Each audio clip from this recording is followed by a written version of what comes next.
Alright, so there's the defrost cycle of this Goodman heat pump. It actually split up in two parts. So I didn't record it actually switching in because this thing had smudge shift. Unlike the Goodman that I got defrosting last winter. But like it's shut off in the middle of the defrost cycle. And the thing is, it's really hard to tell if these things shut off or it's exiting defrost because like it does the same thing. So it did shut off. So I just stopped the video and I recorded it when it fired back up.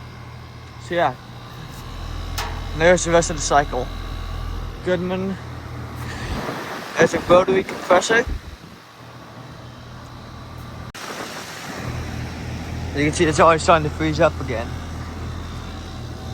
This unit is from 2021 and it is a 1.5 ton GSZ14.